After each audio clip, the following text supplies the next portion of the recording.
something wonderful is happening to you or something wonderful just happened to you, the feeling that's created from that experience is called gratitude.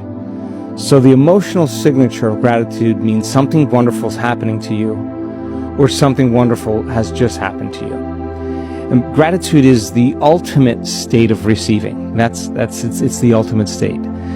So yeah, you can practice with a gratitude journal and write down the things in your life that you're grateful for, and I think that has a really great reminder to manage your attention and to manage your energy. But by the same means, can you be grateful for things that you haven't had yet, but you believe enough that you can have? Now, we only accept, believe, and surrender to thoughts that are equal to our emotional state. We'll never accept, believe, and surrender to thoughts that are not equal to our emotional state.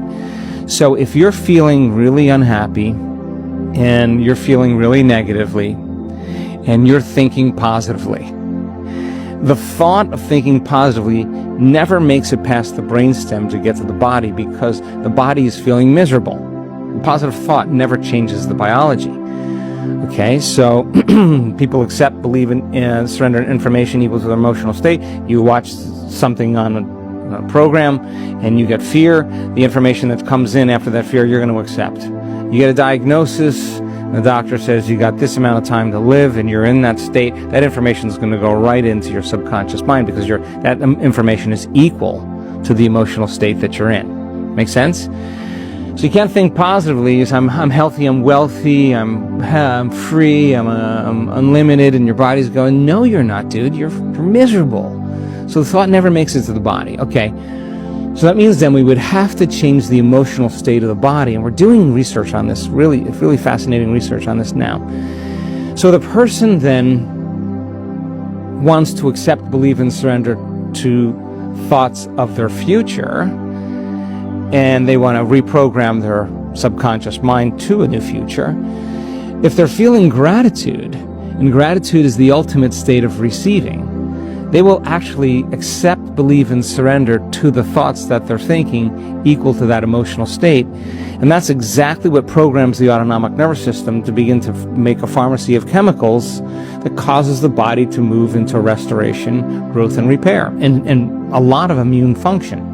So we took a group of people in a study, and we measured their cortisol levels.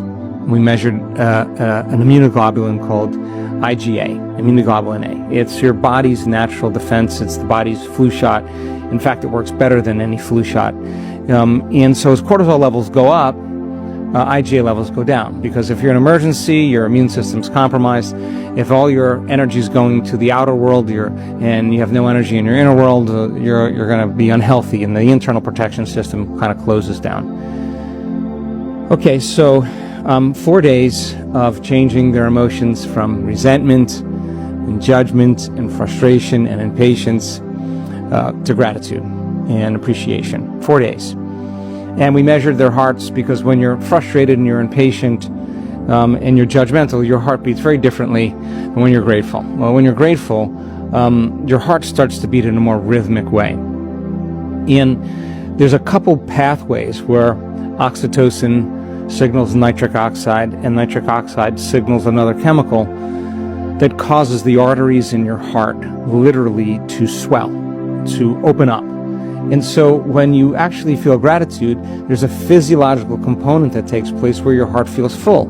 And when energy or blood makes it to the heart, and energy makes it to the heart, it's a different consciousness, right? It's a different level of awareness than when you're feeling resentful or you're feeling impatient. So feel the emotion of gratitude and open your heart, keep activating that center.